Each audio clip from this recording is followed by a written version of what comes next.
15ই ফেব্রুয়ারি আমাদের ভাঙড় বিধানসভা র্যালি। ও 294টা বিধানসভা থেকে যে লোকটা শহীদ মিনারে জমায়েত করেছে, আমি আজও বলছি, যদি তার ডবল লোক যদি আমি ভাঙড়ের রাজপথে না নামাতে পারি, বলছি 16 তারিখে রাজনীতি ছেড়ে দেবো, 16 তারিখে সকালে রিজাইন দিয়ে দেবো। আমি আজকে চ্যালেঞ্জ করে বলছি, বিধানসভার লোক থাকবে না, আপনি সমস্ত শুধু ভাঙড়ের লোক থাকবে, শুধুমাত্র ভাঙড়ের লোক থাকবে, ভাঙড়ের বাইরে কোনো লোক থাকবে না।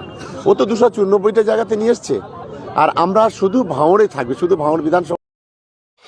আপনারা প্রত্যেকেই বক্তব্য শুনলেন যে ক্যানিংয়ের একজন বিধায়ক শওকত মোল্লা সাহেবের বক্তব্য, যে পীরজাদা নওশাদ সিদ্দিকী ভাইজানকে হারাতে না পারলে সে রাজনীতি ছেড়ে দেবে।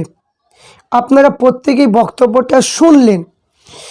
তো আমি বলবো যে এখানে শওকত মোল্লা সাহেব যে ক্যানিংয়ের বিধায়ক অবশ্যই হারবে, হার নিশ্চিত।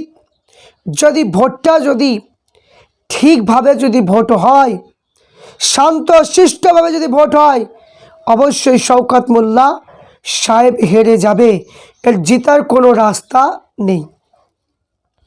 কারণ ক্যানিংবাসী মানুষেরা তারা চায় যে পীরজাদা নওশাদ সিদ্দিকী ভাইজান তিনি ভোটে জিতুক এবং তিনি একমাত্র আমার এই ভাঙড় এবং ক্যানিংয়ে সন্ত্রাসী মুক্ত করতে পারবে।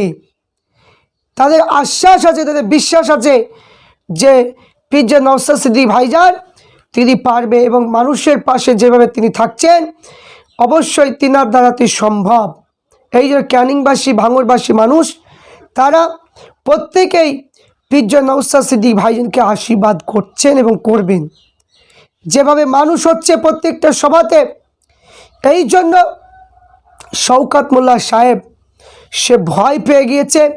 এই ভয় পাওয়ার কারণে সে কখন কি বলতে হয় নিজেই ঠিক পাচ্ছে না। আর চিন্তা করুন, আজ এই শওকত মোল্লা সাহেবকে একজন ব্যক্তি, একজন হাজী সাহেব তাকে বলল যে গরিবের আল্লাহ। এই শওকত মোল্লা সাহেব কোনো প্রতিবাদ করলো না যে আমি মানুষ, আল্লাহ পাক আমাকে বানিয়েছে, আমি গরিবে আল্লাহ হতে যাব কেন? তো এর কোনো প্রতিবাদ করলো না। এবং শওকত মোল্লা সাহেব তিনি মানুষকে এত প্রতিশ্রুতি দিয়েছেন কিন্তু কোনো কাজ তিনি করেননি। এবং যেভাবে জলসা মাহফিলে কারেন্টের তার কেটে দেওয়া, পীরজাদা আব্বাস সিদ্দিকী ভাইজানের জলসা বন্ধ করে দেওয়ার পরিকল্পনা যে ব্যক্তি করে, সেই ব্যক্তিকে কখনো ক্যানিংবাসীরা গ্রহণ করতে পারে না, কোনোদিন সম্ভব নয়। আজ বর্তমান সময়ে সে বলছে যে আজ কি মুসলমানদের বিশাল হিংসা, কারণ হিন্দু ভাইদেরকে 1,10,000 টাকা দুর্গা পূজায় দিচ্ছে, কিছু মুসলমান হিংসা করছে। কেন করবে? মুসলমানদের তো অনেক কিছু করে দিয়েছে। কি করেছে? ঈদগাহ ঘিরে দিয়েছে, মুসলমানদের ইমাম ভাতা দিচ্ছে, মুসলমান লক্ষ্মী ভাণ্ডার দিচ্ছে, মুসলমানদের সব কিছু করেছে। কেন কি যে মুসলমান এত হিংসা করবে? এই রকম কথা তুলে ধরেছে। এই জন্য আমি বলবো, মুসলমানদের জন্য যা ইনকাম হয়, আপনার দাতা বাবা পাথর চাপড়িতে, দাতা বাবা মাজারে যা ইনকাম হয়, লালবাগে আপনার মতিঝিল পার্কে কিংবা হাজারদুয়ারিতে যা ইনকাম হয়, এ মুসলমানদের যে সমস্ত ঐতিহ্যবাহী জায়গাগুলো টিকিট কেটে ঢোকা হয়, সেই এতগুলো টাকা, সেই টাকাগুলো তো সরকারি খাতায় যায়, সেই টাকাগুলো আমাদেরকে দেওয়া হয়। আজ আমাদের টাকা যদি ঠিকমতো দেয় তো মুসলমান প্রত্যেকে গরিব মানুষ, আর গরিব মানুষ থাকবে না, সবাই স্বচ্ছ হয়ে যাবে। কিন্তু সীমিত জিনিস দিয়ে আপনি বলছেন যে মুসলমানের হিংসা কেন, যে হিন্দু ভাইদেরকে টাকা দিচ্ছে। আমি বলবো তাদের কোন ফান্ডে থেকে টাকা আসছে দেখান, তাদের কি কি ঐতিহ্যবাহী আছে একটা দেখান যে সেখান থেকে ইনকাম হচ্ছে। দেখাতে পারবেন না। আজ আমরা দেখলাম যে সমস্ত মন্ত্রী পদে রয়েছে, মন্ত্রী দপ্তরের মধ্যে রয়েছে, সেখানে মুসলমানকে কোনো মন্ত্রী পদে দেওয়া হয়নি, কোনো মন্ত্রী পদে দেওয়া হয়নি। ভালো যে উপযুক্ত যে দায়িত্ব পাবে, এইরকম মুসলমানকে আপনার কোনো দায়িত্বের মধ্যে মমতা বন্দ্যোপাধ্যায় রাখেনি। কেন রাখলো না? জবাব শওকত মোল্লা সাহেবকে দিতে হবে। আজ কেন দেওয়া হলো না? আজ প্রত্যেক জায়গাতে মুসলমানকে যেভাবে মারছে, মুসলমানকে জয় ইসলামের ধ্বনি না বলা কারণে পিঠে হত্যা করছে, শওকত মোল্লা সাহেবের কোনো প্রতিবাদ আমরা দেখতে পাই না, তার কোনো আশ্বাস মানে কি আমরা পাই না, কোনো প্রতিবাদ করতে আমরা দেখি না। কেন কয় না?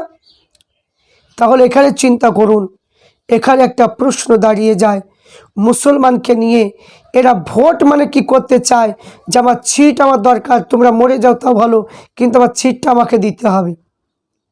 এই জন্য পিজ্জা নওশাদ সিদ্দিকী ভাইজান তিনি বলেন যে আমি মানুষের মধ্যে অশান্তি চাই না, মানুষকে আমি ভালোবাসি, আমার জন্য কোনো মানুষ মরুক এটাও আমি চাই না, কিন্তু আমি মানুষ ভোটে মানে জিতলেও কাজ করব, ভোটে হারলেও আমি কাজ করব। এই যে একটা কথা বলা, সৌন্দর্য একটা কথা বলা, এই রকম নেতা কটা বলে বলুন তো?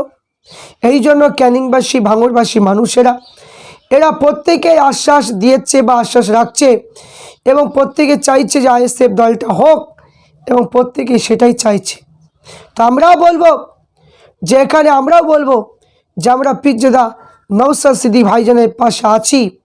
আমাদের জন্য যে মানুষটাকে বিনা কারণে 40 দিন জেল খাটাতে পারলো, সেই মানুষটা আমাদের জন্য, আমাদের স্বার্থের জন্য, নিজের স্বার্থের জন্য নয়, আর নিজের স্বার্থের জন্য নয়, কারণ তিনি যেভাবে মানুষের উপর মানে কি যে কাজ করছেন, তিনাকে এত ভালোবাসেন প্রত্যেকটা মানুষ, জাতি ধর্ম বর্ণ নির্বিশেষে, যারা বিভিন্ন কাজ কর্ম থেকে, সংস্থা থেকে, বিভিন্ন কাজ থেকে তারা পিছিয়ে আছে, তারা মানে কি বঞ্চিত হয়ে আছে, ওই সমস্ত মানুষের হয়ে পার্লামেন্টে যিনি কথা বলেন তিনি হলেন আমাদের একমাত্র বিধায়ক পিজ্জাদা নওশাদ সিদ্দিকী ভাইজান।